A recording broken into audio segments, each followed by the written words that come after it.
पूरे देश के किसानों की 23 की 23 फसलों की 100% खरीद एमएसपी पर करवाने के लिए एमएसपी गारंटी कानून बनवाने हेतु पिछले 1 साल से एसकेएम नॉन पॉलिटिकल और केएमएम के नेतृत्व में आंदोलन चल रहा है और 14 तारीख को और अब 22 तारीख को हमारी केंद्र सरकार के मंत्रियों के साथ बातचीत भी हुई है।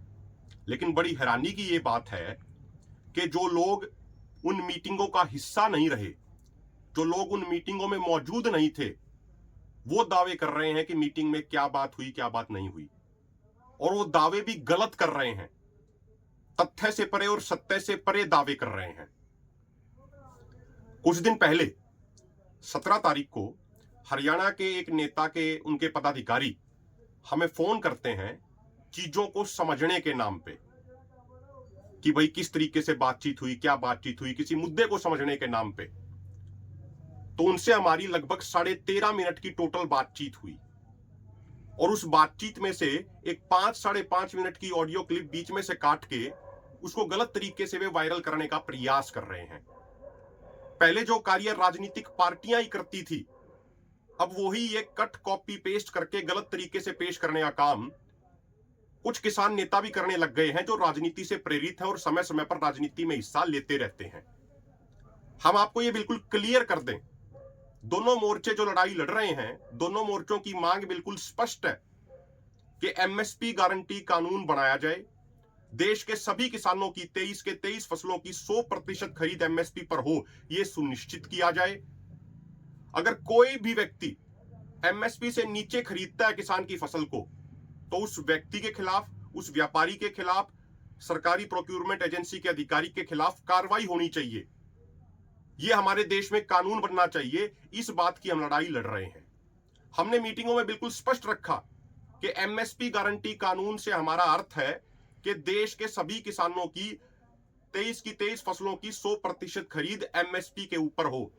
किसी भी किसान के किसी भी फसल का एक भी दाना एमएसपी से नीचे नहीं बिकना चाहिए, और अगर एमएसपी से नीचे बिकता है, एमएसपी से नीचे कोई खरीदता है, तो वो गैर कानूनी घोषित किया जाना चाहिए। जब कई बार बात आती है, अक्सर चर्चा में बात आ जाती है कि भाई एमएसपी गारंटी कानून बन गया तो फिर व्यापारी पीछे हट जाएंगे, व्यापारी घरों में बैठ जाएंगे, महंगाई बहुत बढ़ जाएगी, मार्केट डिस्टोर्शन हो जाएगा। जब इन मुद्दों पे चर्चा होती है तो तब हम ये जवाब देते हैं कि सरकार गारंटर बने कि भाई देश में एक भी दाना एमएसपी से नीचे नहीं बिकने दिया जाएगा। सरकार 100% की गारंटी ले। और जहां तक ये बात है कि महंगाई बढ़ जाएगी, मार्केट डिस्टोर्ट हो जाएगा, व्यापारी घरों में बैठ जाएंगे, इसके जवाब में हम ये चीज कहते हैं कि भाई आप सीसीआई का एग्जांपल देख लीजिए। जब नरमा एमएसपी से नीचे जाता है और सीसीआई यानी सरकार गारंटर के तौर पे आती है कि भाई हम एमएसपी पे खरीदेंगे, तो नॉर्मली मार्केट में भी रेट बढ़ते हैं। जब नेफेड आती है गारंटर के तौर पे कि भाई सरकार की तरफ से ये रेट है, इससे नीचे नहीं बिकने दिया जाएगा, तो ओपन मार्केट में दाम बढ़ते हैं। और ये नॉर्मल सी बात है। जब सरकार गारंटर बन जाएगी तो जो बल्क परचेजर होता है, जो सबसे बड़ा खरीदार होता है, वो जिस रेट में खरीदता है, नॉर्मली वो एक बेंचमार्क बन जाता है। तो हमने कहा कि सरकार गारंटर बने, और ये सारी बातें गैर जरूरी हैं कि एमएसपी गारंटी कानून बन गया तो 17 लाख करोड़ का खर्चा आ जाएगा, 18 लाख करोड़ का खर्चा आ जाएगा। इन सब चीजों को हम नकारते हैं और तथ्यों सहित हमने इन सब चीजों को नकारा है। और महत्वपूर्ण बात यह भी है कि आरबीआई की एक रिपोर्ट कहती है कि जो एक किसान का जो प्रोड्यूस है, जो उसकी पैदावार है, जिस रेट में वो बिकती है रिटेल प्राइस पे, उसमें से 30% से भी कम किसान को मिलता है। बाकी 70% बिचौलिए, व्यापारी, मिडलमैन ले जाते हैं। जो 6 महीने मेहनत करता है उसको 30% से भी कम मिलता है, और जो 6 घंटे अपने पास रखते हैं वो 70% ले जाते हैं। जब एमएसपी गारंटी कानून बन जाएगा तो किसान को उचित मूल्य मिलेगा, और जो ये मिडलमैन 70% का जो मार्जिन ले जाते हैं उसमें भी कटौती होगी, और कंज्यूमर को भी फायदा होगा। जो व्यापारी आज 70% कमा रहे हैं, जो मिडिलमैन 70% कमा रहे हैं, उनकी कमाई 20% रह जाएगी, 30% रह जाएगी, 40% रह जाएगी। तो किसान को भी उचित कीमत मिलेगी और कंज्यूमर को भी फायदा होगा। तो कोई व्यापारी घर नहीं बैठेगा। ये सारी चर्चाएं होती हैं। इसके अलावा हमें यह भी समझना चाहिए, किसी व्यापारी ने 2 करोड़, 4 करोड़, 5 करोड़ का अगर इन्वेस्टमेंट करके कोई प्लांट लगाया है, कोई भी फूड प्रोसेसिंग यूनिट लगाई है, आज वो एमएसपी गारंटी कानून ना होने की वजह से 200 रुपया, 300 रुपया सस्ता माल खरीद के ज्यादा मुनाफा कमा रहा है, तो कल को जब एमएसपी गारंटी कानून बन जाएगा तो उसके मुनाफे की प्रतिशत घट जाएगी। लेकिन उसका यह मतलब नहीं है कि वो 5 करोड़ 7 करोड़ का अपना प्लांट बंद करके घर बैठ जाएगा। बस इतना हो जाएगा कि उसके मुनाफे का प्रतिशत घट जाएगा। और देश के किसानों को यह भी समझना चाहिए कि जो लोग डब्ल्यूटीओ के हिमायती रहे हैं, जो लोग डब्ल्यूटीओ के पक्ष में लिखते रहे हैं, वो कभी नहीं चाहेंगे कि देश के किसानों के लिए एमएसपी गारंटी कानून बने, क्योंकि डब्ल्यूटीओ भी नहीं चाहता कि एमएसपी गारंटी कानून बने। डब्ल्यूटीओ भी नहीं चाहता कि एमएसपी रहे, किसानों को एमएसपी मिले। ये डब्ल्यूटीओ नहीं चाहता है, ये हम सब जानते हैं।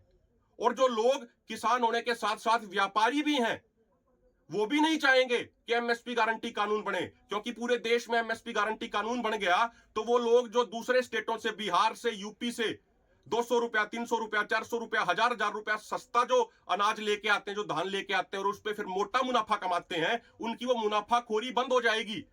तो ऐसे जो व्यापारी हैं इस तरह के, वो भी नहीं चाहते, सेलर मालिक भी नहीं चाहते कि एमएसपी गारंटी कानून बने। इसीलिए ये लोग जानबूझ के किसानों को, लोगों को भ्रमित करने का कार्य करते हैं। ऐसे लोगों को सोचना चाहिए, अपने अंदर झांक के देखना चाहिए कि राजनीतिक पार्टियों की तरह ऑडियो क्लिप्स को, 13.5 मिनट की ऑडियो क्लिप को बीच बीच में से काट के गलत तरीके से वो पेश करते हैं। ऐसे लोगों को खुद के अंदर झांकना चाहिए, आत्ममंथन करना चाहिए कि वो किस स्तर तक लगातार नीचे गिर रहे हैं। और हम देश के किसानों को ये बिल्कुल क्लियर कर दें, बिल्कुल स्पष्ट कर दें, पिछले 1 साल से जो आंदोलन चल रहा है एसकेएम नॉन पॉलिटिकल और केएमएम के नेतृत्व में, हमारी मांग बिल्कुल स्पष्ट है। देश के सभी किसानों की 23 फसलों की 100% खरीद एमएसपी के ऊपर होनी चाहिए। अगर कोई भी व्यक्ति, चाहे कोई सरकारी प्रोक्यूरमेंट एजेंसी का अधिकारी हो, चाहे कोई व्यापारी हो, अगर वो एमएसपी से कम पर खरीदता है तो वो गैर कानूनी घोषित किया जाना चाहिए और उसके खिलाफ कार्रवाई होनी चाहिए। तो ये हमारी बिल्कुल क्लियर कट मांग है। देश के लोगों को ये पूरे तरीके से समझना चाहिए, किसी तरीके से भ्रम में नहीं पड़ना चाहिए, किसी की भी गलत बयानबाजी का शिकार नहीं होना चाहिए।